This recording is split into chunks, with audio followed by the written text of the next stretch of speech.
오늘 우리에게 주시는 하나님의 말씀 전도서 10장 1절부터 20절까지 말씀입니다. 전도서 10장 1절부터 20절까지의 말씀 이제 봉독하겠습니다. 하나님의 말씀 경청하십시오. 향수에 빠져 죽은 파리가 향수에서 악취가 나게 하듯이 변변치 않은 적은 일 하나가 지혜를 가리고 명예를 더럽힌다. 지혜로운 사람의 마음은 옳은 일 쪽으로 기울고 어리석은 사람의 마음은 그릇된 일 쪽으로 기운다. 어리석은 자는 길을 갈 때에도 생각 없이 자기의 어리석음을 누구에게나 드러낸다. 통치자가 너에게 화를 낼 때에 너는 내 자리를 뜨지 말아라. 침착하면 큰 잘못을 막을 수 있다. 내가 세상에서 본 잘못된 일 또 하나는 역시 통치자에게서 볼 수 있는 크나큰 허물이다. 어리석은 사람을 높은 자리에 앉히고 존귀한 사람을 낮은 자리에 앉히는 것이다. 내가 보니 종은 말을 타고 상전은 종처럼 걸어다니는 일이 있더라. 구덩을 파는 자는 거기에 빠질 수가 있고 담을 허무는 자는 뱀에게 물릴 수가 있다. 돌을 떠내는 자는 돌에 다칠 수가 있고 나무를 패는 자는 나무에 다칠 수가 있다. 도끼가 무딘데도 그날을 갈지 않고 쓰면 힘이 더 든다. 그러나 지혜는 사람을 성공하도록 돕는다. 뱀을 부리지도 못하고 뱀에게 물리면 뱀을 부리는 그 사람은 쓸데가 없다. 지혜로운 사람은 말을 해서 덕을 보고 어리석은 사람은 제 입으로 한 말 때문에 망한다. 어리석은 자의 입에서 나오는 말인 어리석음으로 시작해서 사악한 광기로 끝난다. 그런데도 어리석은 자는 말을 하고 또 한다. 무슨 일이 일어날지 아는 사람은 없다. 앞으로 일어날 일을 말해줄 수 있는 사람이 누구인가? 제 집으로 가는 일조차 못 찾는 어리석은 자는 일을 해도 피곤하기만 하다. 왕은 어리고 대신들은 이른 아침부터 잔치에 빠져있는 나라여 너는 저주를 받을 것이다. 왕은 출신이 고귀하고 대신들은 취하려고 해서가 아니라 건강을 지키려고 제때에 먹는 나라여 너는 복을 받을 것이다. 게으른 자의 집은 들보가 내려앉고 손이 놀면 지붕이 샌다. 잔치는 기뻐하려고 벌이는 것이다. 포도주는 인생을 즐겁게 하고 돈은 만사를 해결한다. 마음속으로라도 왕을 욕하지 말며 잠자리에서라도 존귀한 이를 저주하지 말아라. 하늘을 나는 새가 내 말을 옮기고 날짐승이 내 소리를 전할 것이다. 아멘. 입조심보다 마음조심이란 제목으로 하나님의 말씀 선포하겠습니다. 말 때문에 실수를 해보신 분들은 이런 소리 한 번쯤 주변에서 들어보셨을 겁니다. 야, 너 지금 그거 생각하고 한 말이야? 말을 하기 전에 생각을 3번 하고 말을 해. 이런 식으로 말이죠. 저도 그런 말 참 많이 들었는데 혹시 저 같은 사람이 또 있을까 싶긴 하지만 저는 그렇게 누가 저한테 야 생각 좀 하고 말해 2번 이상 생각하고 말해 그런 말을 들을 때마다 속으로도 이런 생각을 했습니다. 나 분명히 생각하고 말한 건데 2번 이상 3번 이상 이렇게 말을 할까 하고 말한 건데 왜 그럴까 라는 생각 말이죠. 자, 저는 분명히 이렇게 말해도 되겠지라고 생각해서 말을 내뱉은 건데 그게 그렇게 말해서는 안 되는 거더라고요. 그럴 때는 입조심, 말조심이란 말 자체가 성립하지 않습니다. 그의 생각 자체가 비틀려 있거나 부족하거나 허망한 것에 사로잡혀 있거나 즉 말의 근원이 되는 생각 그리고 생각의 근원이 되는 마음 그것 자체가 무언가 잘못되어 있기 때문에 잘못된 발언이 나오는 것이죠. 그렇기 때문에 말조심해라 라는 말은 사실 말실수의 문제를 해결하지 못합니다. 왜 그렇게 생각하고 있는지 그 생각의 근원을 살펴봐야 합니다. 마음의 비틀림 혹은 마음의 비어있음 등 그 마음을 바로 세우면 바깥으로 나오는 것들이 문제가 될 게 없겠죠. 마치 기본기가 탄탄한 연주가는 즉흥 연주를 해도 그것이 연주가 되지만 기본기가 안 돼 있는 사람은 하는 것마다 안 되는 것과 비슷한 겁니다. 마음이 단단해지면 마음이 조심성이 갖춰지면 마음 자체가 어그러짐이 없고 비틀림이 없으면 그의 입에서 나오는 것들 그의 행동에서 나오는 것들이 비틀린 것 자체가 없게 되겠죠. 이런 것이 바로 공자가 말년에 이른 경지인 종심소유 불류고입니다. 논어에는 공자가 자신의 인생을 이렇게 회고했습니다. 나는 나이 15세 학문의 뜻을 두었고 30의 뜻이 확고하게 섰으며 40에는 미혹되지 않았고 50에는 하늘의 명을 깨달아 알게 되었으며 60에는 듣기만 해도 그 이치를 깨닫게 되었고 70이 되어서는 무엇이든 하고 싶은 대로 하여도 법도에 어긋나지 않았다. 이 종심소욕 불류구 마음의 욕망을 따라가도 어긋남이 없었다.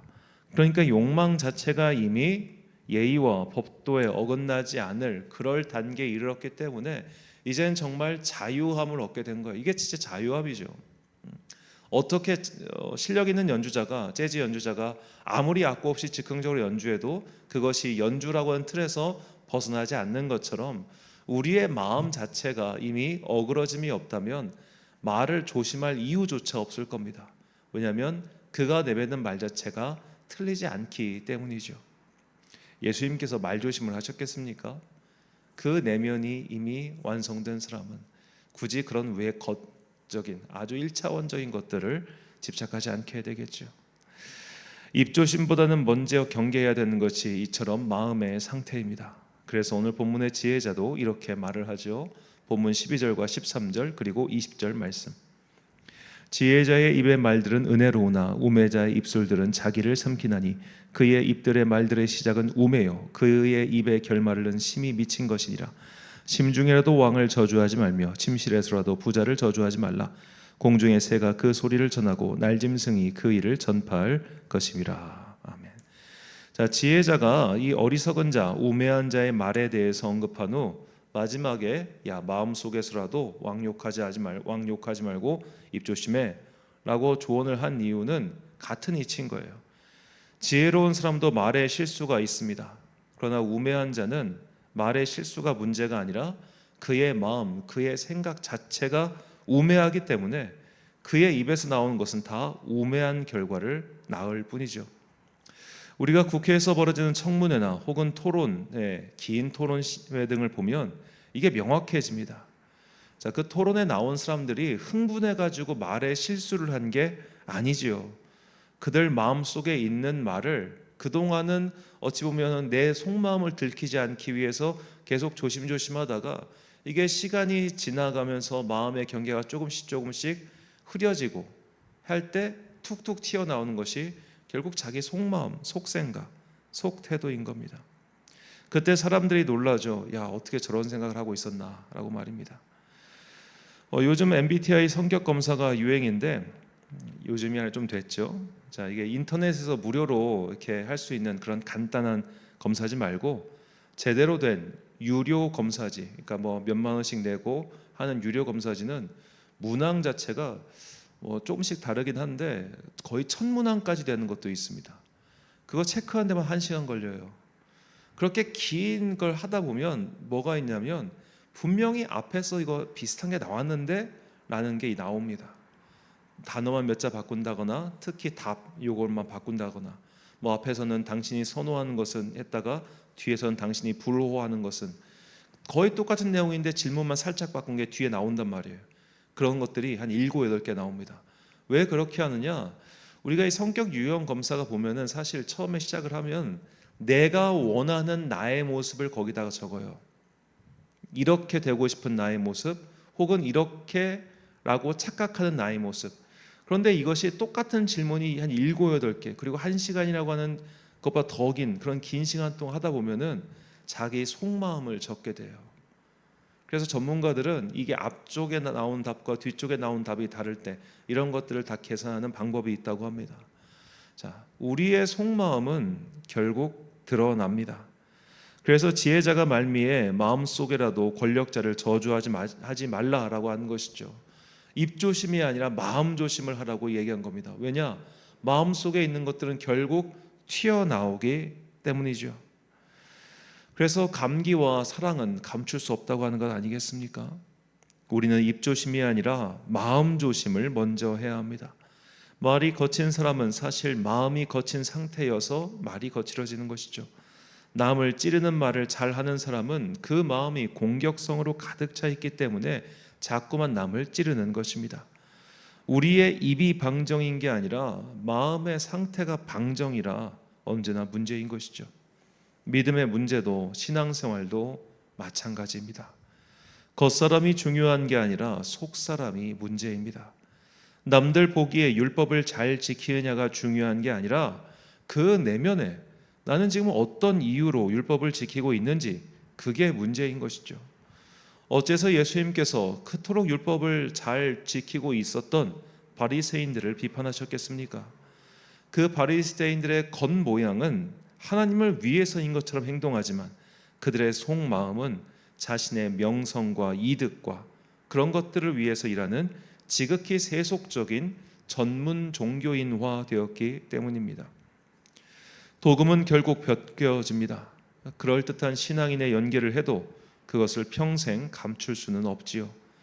그러므로 우리는 겉사람을 어떻게 훈련시킬 것인가, 어떻게 내 입모양을, 내가 말하는 것을 교양 있고 예의 바르고 누구에게나 선하게 좋은 낯빛을 하고 다닐 것인가, 이거 연습하는 게 아니라 마음 공부, 마음 훈련을 열심히 해야 합니다. 우리의 중심을 보시는 하나님께서 그 중심을 보시면서도 쟤는 됐다라는 칭찬을 하실 수 있을 만큼 우리 각자의 마음 다스리기에 열중합시다. 기도하는 이유는 여러 가지이지만 그중 한 가지는 분명합니다. 자기 마음을 다스리기 위해서입니다. 말씀이라는 거울 앞에 서서 내 상태, 내 마음을 보기 위해서 우리는 기도하는 것이죠. 그렇게 내 마음을 제대로 보기 위해서 필요한 것이 성령님의 조명, 즉 주님께서, 성령 하나님께서 우리 영혼에 빛을 비춰주셔야 됩니다. 빛이 없으면 볼 수 없잖아요. 아무리 우리가 거울 앞에서도 빛이 있어야 거울 앞에 비친 내 모습이 보일 거 아닙니까? 성령께서 우리 영혼에 빛을 비춰주시는 거예요. 그러면 우리의 속사람이 보입니다. 내가 이렇게 추했나? 내가 이렇게 더러웠나? 내가 이렇게 몹쓸 상태였나? 얼마 전에 한 연예인이 이렇게 한 얘기를 들었는데 자기가 담배를 끊게 된 이유를 이렇게 설명하더라고요. 어느 날 이제 그 술을 먹고 나서 담배를 피러 잠깐 나갔다가 그 담배를 피면서 살짝 옆에 그 가게 유리에 비치는 자기 모습을 딱 보고 그날로 담배를 끊었대요. 너무 초라해 보이는 게 아니라 막 못나 보여서 자기는 자기가 생각할 때 그냥 담배 피는 내 모습에 대해서 별 생각이 없었거나 혹은 꽤 멋있다고 생각을 했나 봐요. 근데 실상 그렇게 비쳐있는 그 모습을 보니까 세상에 저렇게 볼품없고 못나 보일까 해서 충격받고 그날로 담배를 끊었다는 겁니다. 자, 그것과 똑같습니다. 성령 하나님께서 우리에게 빛을 비춰주시면 내 영혼의 모양새, 내 모양이 너무 추해요. 너무 꼴불견이에요. 와, 진짜 한심하다. 이 생각이 들게 하시는 겁니다. 이렇게 해서 우리의 속사람이 변하면 당연히 겉사람은 따라옵니다. 그래서 하나님께서는 에스겔 선지자를 통해 이렇게 마음의 변화를 주는 성령님의 축복에 대해서 이렇게 말씀하셨습니다. 에스겔서 36장 26절과 27절 말씀. 또 새 영을 너희 속에 두고 새 마음을 너희에게 주되 너희 육신에서 굳은 마음을 제거하고 부드러운 마음을 줄 것이며 또 내 영을 너희 속에 두어 너희로 내 율례를 행하게 하리니 너희가 내 규례를 지켜 행할지라. 아멘. 사랑하는 천안광성교회 성도 여러분, 그리고 이 새벽을 함께 깨우고 계신 귀한 주님의 자녀 여러분, 겉으로 드러나오는 나의 모습, 나의 말실수, 말본새를 바꾸고 싶다면 단순히 내가 행동거지 조심해야지 이런 것으로는 한계가 있습니다. 왜냐? 다른 방향에서 다른 모양으로 반드시 튀어나오기 때문입니다. 그래서 우리는 속사람의 변화를 도모해야 합니다. 속사람이 변하면 당연히 겉사람은 그 변화에 따라오게 되어 있습니다. 무엇보다 우리는 종교 생활을 하는 사람들입니다.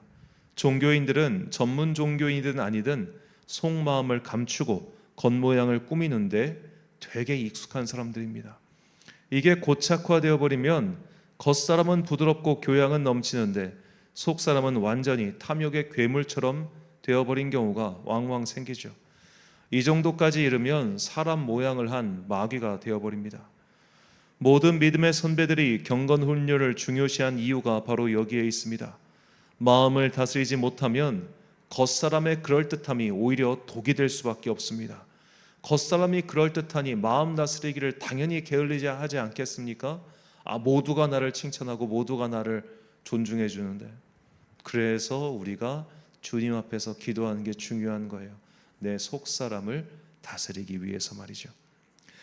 무엇보다 마음을 지키라고 명하신 하나님의 명령을 기억하시고 내면의 변화, 속사람의 변화를 위하여 성령님의 도움을 구하는 지혜로운 여러분과 제가 되시길 예수님의 이름으로 축원합니다. 기도하겠습니다. 사랑과 은혜가 충만하신 아버지 하나님, 우리의 겉사람은 날로 추해지고 소멸되고 실수가 많고 부족한 것 투성이지만 우리의 속사람은 날마다 성령의 조명을 받아 새롭게 변하게 되기를 소망합니다. 우리가 겉으로 그럴듯한 옷을 입고 그럴듯한 말을 하며 그럴듯한 표정을 짓는 거짓 신앙생활을 이제 멈추게 하시고 내 겉모양보다 더 중요한 내 속사람이 새로워질 수 있도록 주여 우리의 마음을 지켜주옵소서. 내 안에 있는 열등감, 비교의식, 분노, 슬픔, 여러 가지 부정적인 것들, 모자란 것들, 비틀린 것들을 성령 하나님께서 교정하여 주옵소서. 무엇보다 우리 영혼의 빛을 비춰주사 날마다 기도의 시간 가운데 나의 이 비틀린 모습을 보고 주님의 은혜의 도움을 구하는 슬기로운 주의 자녀들 되게 하여 주옵소서. 날씨가 무척이나 덥습니다. 오늘 중북 날씨입니다. 이렇게 무덥고 습하고 참 힘겨운 날씨를 보내는 우리가 이렇게 우리가 살고 있는 이 땅, 이 지구별에 대해서 더 고민하고 더 생각하고 더 지구 환경을 지키기 위한 노력을 게을리하지 않는 주의 자녀들 되게 하여 주옵소서. 오늘 하루도 참 좋으신 우리 주님의 은총과 평강이 모든 성도들과 함께 하시기를 간절히 소망하오며 이 모든 말씀 우리 구주 예수 그리스도의 이름으로 기도드립니다. 아멘. 오늘의 기도 제목입니다. 우리의 겉은 후패하여도 속은 날로 새롭도다라고 고백한 사도의 말씀을 기억하시고 우리 내면의 변화를 위하여 속사람을 들여다볼 수 있도록 성령님의 도움을 구하십시오. 오늘 주신 기도의 제목 가지고 기도와 묵상의 힘쓰는 하루 되시길 바랍니다. 기도하겠습니다.